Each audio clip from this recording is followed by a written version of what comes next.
our channel. For today's video ay meron tayong napakaganda, napaka-sexing guest, Blythe! Hi po! Hello po! So, oh my gosh, first time natin siya makakasama sa vlog. Pero ang magkaibigan talaga ay itong mga bagets. Nakarating na niya! I made it! Gusto ko lang din sabihin na ako din magiging madaldal. Pero Ate Ivana, oh my God, tinulungan mo ako nung pandemic. Sobra. Bakit tinulungan? Kasi pinapanood lagi kita noon. Di ba Ate Kyla, sila yung source of entertainment ko noon. Nagkaroon kami ng falling out niya kasi nag-away kami ng Toto nung pandemic. So kayo lang nagpapatawa sa akin noon talaga. Sobra. Gusto ko i-share. Na-super love ko talaga si Ate Ivana, yung YouTube, yung channel niyo po talaga. Sobra dito yung first meet namin. Na-meet ko na siya. Ganyan siya kakakalog, ganyan siya ka-energize. Sabi ko nga sa kanya, yung cute-cute mo. Dati baby girl. Pero ngayon parang hindi na siya baby girl. Ano na talaga, dalaga. Kasi hindi ka pa 18. 18 ka pa lang. Kaka-18 niya lang. So, ayan na nga. Ay, papakilala ko sa inyo ang kanyang bestie host. Ako pala. It's you. Hi. We asked you guys sa IG and we have your questions here. Kaya, ano pa kayo? O, hindi porket bestie mo siya, yung mga question niya, mas magaan na. Kailangan pantay kami, ah. Galing to sa kanila. Oo, pantay.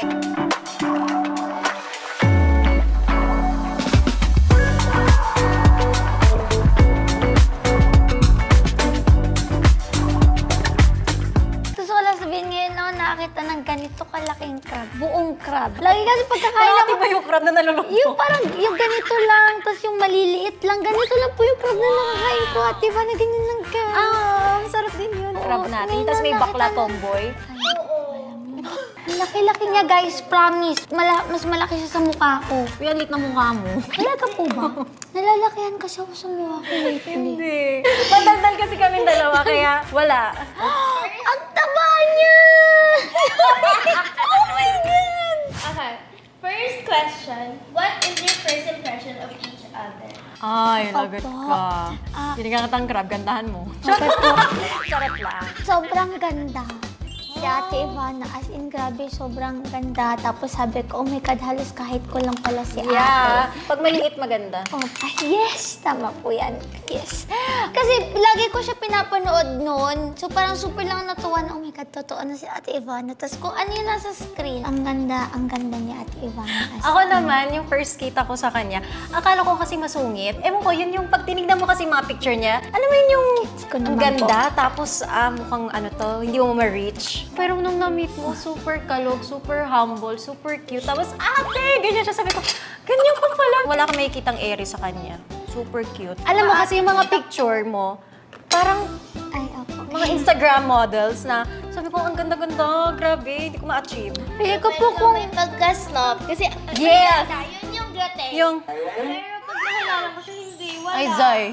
Super cute niya, super kalog, super... po. Ganyan siya. Ate, ganyan-ganyan. Sabi ko, hala, layo-layo pala. Kahit na kaya niya umawra ng ganun. Super Pero bait. magaling mag-aura. Yun nga, turuan mo nga ako. Kailangan ko matutunan niya. Ninatalan, turuan si Mona, kaya na niya. Galing-galing Gusto ko mag-picture. yung ganun, yung mga photos na... Grabe. Toxic behavior. Ano yung toxic behavior mo? Gusto niyo talaga? Ako kasi, pero ate, honest ka din sasagot kasi honest ko sasabihin toxic behavior ko. Malalaman ko kung di honest. Pero ito po, I-confirm niya. binabago ko na siya. As in, binabago ko na po siya. I'm trying my best. Gantitera po ako.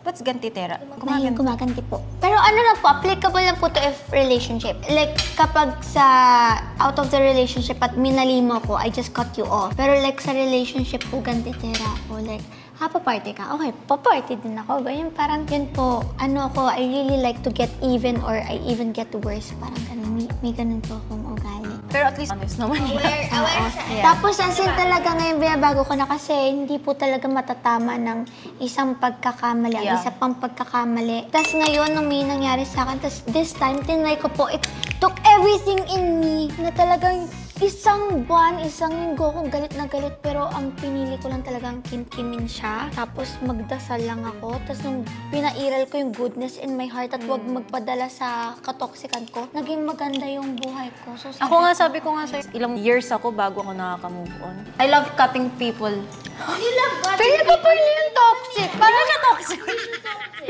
Pili ko ginagawa nyo lang po yun kapag minalikay. Oo, At tama pero lang yun. hindi ako yung... Hindi, may mga reason naman. Selosa ako? Toxic ba yun? Toxic yun? Depende po. Kasi baka valid din naman. Tapos minamanipulate ka lang niya na hindi valid. Valid yung pagiging silosa mo sa mga ex mo, hindi yung... Tama na, huwag na. O di ano? So, mabait talaga si Ate Ivana. Meron ako. Bigyan niyo nga ako. Manipulator kasi. Nag-gaslight. Hindi din ako nagmamanipulate. Gumagawa ang kwento. Hindi rin. Scriptwriter pa. Paasa?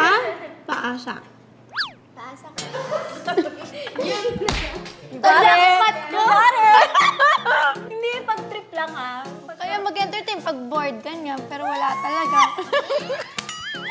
That's it! Toxic ba yun? Di ba fun-fun? Ay, shit.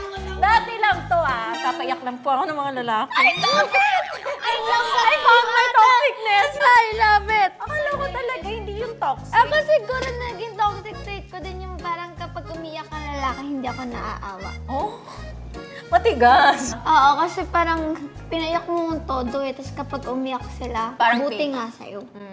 First crush First crush ko, ako po Paul Salas. Oh! Uy, ka-management ko siya. Paul Salas kasi nag-audition po ako noon sa Marimar. Hindi ako nakuha. Marian Rivera? Opo, Marimar, hindi ako nakuha. Pero napansin po ako ni Sir Ding Dong, kinuha niya ako sa parang wedding ng kapatid niya or whatever. Tapos kasama ko doon si Paul Salas. 4 or 5 years old lang yata ako nun. Tapos talaga crush ko. 4 years old. Crush ko talaga si Paul Salas. Crush ko siya nun. Ngayon hindi na. Sorry, Paul. Sorry po, hindi na. Nung 4 years old lang. I love it. I love it so much. Ayaw niyang lumit go. Bitawan mo yan. Let go ka na kasi. I-let go mo na. Ikaw naman. Ay, bakit ako? Taga-tanong ako dito. Oh, sorry na. Galit siya eh. Gusto ko kasi malaman sino yung first crush mo eh. Oo nga ba? Muna siya na. John Cena. Hindi. 3 years old. Crush ko yun. Pinoy. Nanonood ako ng wrestling nung 3 years old ako. Zay. Ano ang college course mo, Blythe? Wala pa ako sa college, pero ang gusto ko kasi, gusto ko ng psych, gusto ko psychology. Yun ang gusto kong ma-take. Feeling ko I'd make a great, psychiatrist or what, or therapist, ganyan. Yeah. Tsaka di ba mahilig ako sa, yung parang learning about someone's personality, characteristics. Yeah. Feeling ko kaya kong makatulong po dahil ako din may struggle din ako sa mental health. So feeling ko kaya ko sila maintindihan at matulungan. Yeah. So mas gusto ko din siya pag-aralan pa at baka matulungan ko din yung sarili ko in the process. Ako naman, if I Wait could... lang, for Ivana, meron ka din kasi huwag ka nakikisali. What could possibly be your third course if you were to study again? Kasi nag-study na siya. Ano yung first course mo? Kasi bang culinary. Culinary. Law din marketing. pala gusto ko din if ever take Law. ko sa law. Gusto Pero ko ng corporate law po, hindi ko po kayang criminal kasi feeling ko hindi kakayanin ng konsensya ko. Mahirap. Pero, if I could take another course, yung third course, kasi first is culinary and pastry art, second was marketing, third would be law. Feeling ko kaya mo yun, ate. Feeling ko nga kaya mo kay paglaban. Pagsalaman kita. Ako na ang lawyer mo. Ayan, so law. Kasi ang daming naloloko. Ang sarap tulungan. Eh, minsan wala akong alam sa law na parang hindi ko alam kung ano yung tamang law sa atin. So, Opo. I really want to learn and help other people for that. And help, of course, yung mga maabuso. Nakakairita. Ano pong masasabi niyo sa mga taong manloloko? Wala, kakarmahin din sila. Diba? Parang Totoo. wala kami karma. masabi. Quiet na lang kami. Karma is real. Totoo. And kung anong gawin mo sa ibang tao, mangyayari din sa'yo. At saka sa akin is talagang hindi ka pinapabayaan ni Lord. Yeah. Ilang beses na kasing talagang si Lord ang nagpapakita ng signs sa akin. Talagang nahuhuli ko lagi eh. So parang doon ko napatunayan na kapag magmamahal ako, hindi ko na kailangan maging toxic. Ay, isa ko pa toxic. Isa ko parang lagi nagsusnoop. Ay, ganun din naman ako. phone. Ay, sa phone. Or Parang kaya minsan, sa mga- nagagawa ko din. Toxic ba yun? It's just being Opo. sure. Kasi nanloko na sa akin dati yung ex ko. So, sinusure ko lang kung niloloko pa ba ako. Akin valid naman yun. At saka kung pumayag naman yung boyfriend mo na, okay, you can go through my phone. Eh, di may understand. Kasi siya din naman, check niya phone ko. Kasi ako, natutunan ko na hindi mo kailangan alamin lahat. Kasi kung meron gusto ipaalam sa'yo si Lord, Malalaman papakita mo. niya sa'yo yan. Kaya girlies, hintayin nyo lang, makikita nyo din yan. Huwag na kayong ma-stress at ma-obsess. Malalaman at malalaman nyo din ang Totoo yan. totoo. Ang katotohanan Kahit sa akin, ay ganyan din. lalabas. Grabe natin, Walang nalago ka, no? Oo. Kakainis, gigigil. Girls, hindi lang isa. Okay, next. Ayoko na. What do you have in common po? Tapos kami maganda. Ay, Parehas kaming, naloko. Pero kami naloko kahit ang ganda-ganda na namin. Hindi na sa ganda yun. Hindi lang makontento yung mga lalaki na. Hindi talaga. Ano pa ba yung common? Pareho kaming artista, pero siya, mas magaling siya. Ay, Yes. Next. parehas Biggest pet peeve. mga matatabang, leeg. Hindi ko kaya. Hindi ko alam bakit. Sorry. Nagulat ako na Marsha ka kasusunod. Alam mo ni ate! Alam mo yun, te! Sinabi ko lang, baka kasi mataba yung leg ko eh. Ayaw sa akin yung yan. Hindi, basta yung ever since binanggit mo yun sa akin, never na yun nawala sa utak ko. Kasi crush ko si Taylor Lautner. Pero nung sinabi ni ate na mataba yung leg niya, hindi wala. Yung mga cute. I'm so sorry talaga. I'm so sorry. Rude sa kahit sinong tao kasi feeling ko lahat pantay-pantay. So, if you disrespect someone and then feeling mo mas lower sa'yo, pangit. Pet peeve yun? Pet peeve Ang po yun. bongga. Pero hindi ko may iba ka pa eh. Ano pa? Kasi ang common ng pet peeve na yun din. Ayoko yung basa yung kilikili. Oh, pwede yun. Pero paano yun? Ayoko lalaking walang kilikili sa buhok. Ha? Gusto ko yung walang buhok. Gusto ko may buhok kilikili niya. sabi mo walang kilikili sa buhok. Baliktad, Destiny. Gusto mo? Hindi, pet peeve ko yung walang buhok sa kilikili. Kasi gusto ko may buhok yung kilikili ng lalaki. Ay, ako gusto ko hindi masyadong mabuhok. Kasi parang Kasi ayoko yung mas may buhok pa ako sa kanya eh. kasi mamaya pag hinigaan yung ganun puta puro buhok. Ayoko. Kasi mahilig ako sumiksik sa kilikili. Oo, tapos mamaya super gaspang. Ayoko. Kaya, ayoko na may kilikili. Ayoko. gusto ko may kilikili siya, pero ayoko mabuhok. Do you wish to work with each other? Opo! Yes. ABS please. Charot. Opo. Gustong gusto ko po. Tapos Kung bibigyan tayo ng project, anong gusto mong genre? Mukbang. action. Yun din sasabihin ko! Mas-spy tayo. Oh, yung mga Charlie's Angels. Ang cute! Nasa isip niyo bang mag-travel together soon? Opo. Feeling ko tayo, pati yung ate ni Blight. Gusto ko. 4. Feeling ko kami ng ate niya magbabangin, tapos kayong dalawa. Tapos kami yung magbabantay, no? Tapos sila Ito yung binabantayan ko. Pero syempre mag-adjust ako. Papaka-ate mo na ako. Pero saan? Japan? Korea? Ayun naman po. Mag-desisyon. Asia? Kaya tayo nagpa-plan. Japan, Korea. Ano ba mas bet mo? Japan? Japan po. Kasi Japan. Japanese po. Charot. Anime. Hilig ka ba sa roller coaster? Hindi po. Ay. Dati. Dati. Ngayon hindi na po. Magiging hilig mo na ulit. Dadali natin sa Fuji Q. Oo. Mahilig ka sa roller coaster? Hindi po. Hindi po. Ay, perfect ang dalawa. Ano po ako eh, mahina po ako sa heights, pero malakas ako sa tubig. Oo. Oo. Mahina ako sa heights, malakas ako sa tubig. Kunyari, kahit anong activity sa ilalim ng tubig, kaya ko makapag-ako yan sa mga shark. ng tubig. Hindi po. Mag-crab ka pa, ha? Ako naman, super hilig ko sa heights. Magja-Japan kami. I love it. Watashi no namae wa Himawari desu. Yoroshiku onegaishimasu. Gomenasai. Sumimasen. Toilet wa doko desu ka? Where's the toilet? Ako yung... Ipon tips. Bigay daw kayo ng ipon tips. Ang galing ka mag-ipon. Heart. Hindi, no?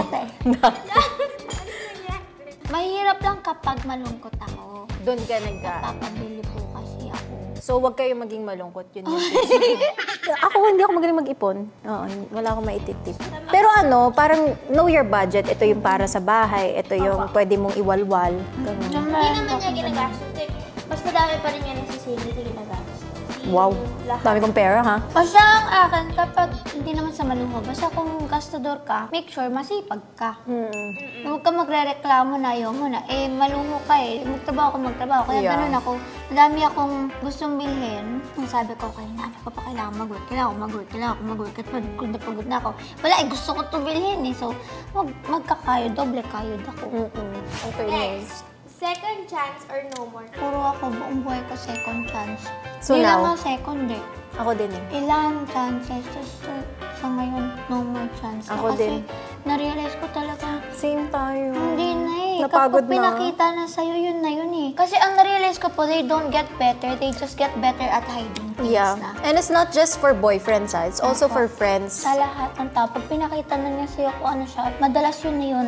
Kasi lagi ko po naniniwala na may mga taong deserve ang second chance. Yeah. Pag pinairal ko yun, Wala na. Sasaktan lang din ako. So sabi ko, kailangan ko ng isang tao na parang yung sobrang chine-cherish ako na parang hindi siya gagawa ng kahit na ano para mawala ako. Deserve natin lahat ng ganun. What's your favorite food? Estopado. Huh? Ano po?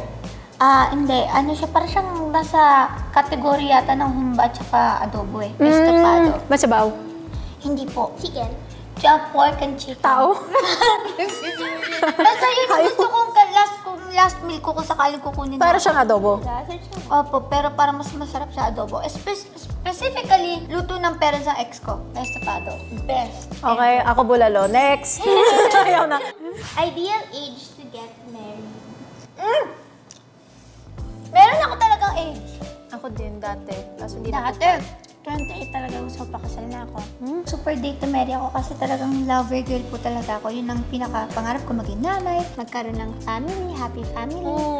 Tapos, Housewife, ganon. Opo, ganon. Oh, Basta we're the masaya same. lang. May Gusto ko pamay sa chin. probinsya lang nga, ganon. Tapos natikman ko yung pag-ibig at ang sakit pala niya, lintik siya. Ang sakit niya at walang kasiguraduhan sa pag-ibig. Ang independent ko na lang sa kusina. Kahit 30 na ako, kahit 40 na ako, pero kung maling tao ka pa rin, ayoko pakasalan kasi ayoko magkaroon ng broken family yung anak ko kasi naranasan ko yun, natikman ko, hindi siya masaya. So, kahit sino ka, basta nasa tamang tao na lang. Ako naman dati, 21. Kaso lumampas ako ng age eh. Wala eh. Tapos ngayon, 31. In-extend ko siya 10 years. Parang visa ba? Kaya, feeling ko hanggang 31. Tama na yun. Parang hindi ko carry 41. So, dapat 31. Yun. Mestizo o moreno? Moreno. Ako po ba sa itim buhok? Totoo di ba, te? Basta matangkad ka, itim buhok mo, itim kilay mo. Wow, parang wala naman kasi tayong blondie. Shit, Ayun, basta brown is okay, pero like, kapag dark hair ka, itim buhok mo, plus points talaga, oh my God. Alam nyo na, guys. Basta kahit moreno ka, tapos itim buhok mo, go. Kapag puti ka, itim buhok mo, go. Basta matangkad ka, tapos itim buhok mo.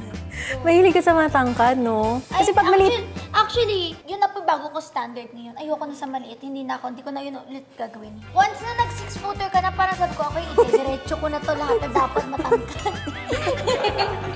Ayoko yung kagano'n ka. Ewan ko, kasi wala akong naging ex na 6-footer. Lahat 5'10", 5'8". Sanay na akong look up eh. Try nga din. Looking for 6-footer. Are you seeing someone right now? Ikaw muna, ate. Ako, yes. Oh my God, ate, makapag-usap tayo dito. May kinikita ka na pala. Hindi naman kinikita, pero meron. Pero hindi siya 6-footer, ha? Baka mag-expect. Pero hindi jowa. Hindi Parang pa. parang dating ka na. Yeah. So, Getting to know. half single ka ganyan. Half ba yun? Hindi pa naman ako nagko-commit. Di ba nga yung toxic? Single pa Di ba rin. nga toxic ako? Gusto ko yung nagpapaasa, pero parang ngayon ayoko na magpaasa kasi ayoko na. Nalaman kong toxic, magbabago na po ako. Hindi na po ako magpapaasa. Pero yes. Oh, I'm so happy for you, ate. Sabi ko nga mauna ako magjowa. So, nag-usap kasi kami kanina. Ang, ano ba tawag doon? Ang Line up. line up kasi ako mauna magka-jowa, pangalawa daw si Mona, pangatlo si Blight. Kasi din ako magjowa. Wait mo ko. Matagal ako bago After ni Moana, ayan na. We got that. So you're not seeing anyone? Wala po. Ayoko. Antayin niyo muna si Mona daw magka-jowa. Muna, tapos saka daw siya. Hindi ko pa naman alam kailan ako magkaka-jowa. Enjoyin ko muna Hindi ko yung rin alam. youth ko, ganun. Yeah. Saka bagets ka pa. Diba, enjoy lang natin, diba muna? Huwag natin sayangin sa mga boys na di naman tayo deserve yung time natin. At mga Yan ang Hanapin ang ganda. right person. Mag-ano lang tayo, girls trip. Lucky girls trip. Enjoy natin, kaya natin to. Womanhood, ganun. Bakit kailangan ba kasi sa mga boys? Support. I love it. Enjoy life. Yon. Pero ako malapit na ata. Babalitaan ko naman kayo. Okay guys, so kung nag-enjoy kayo, please Like, comment, and subscribe. And we'll see you guys in the next video. Bye! Ay guys, abangan nyo yung vlog namin ni Blight sa kanyang channel. yay!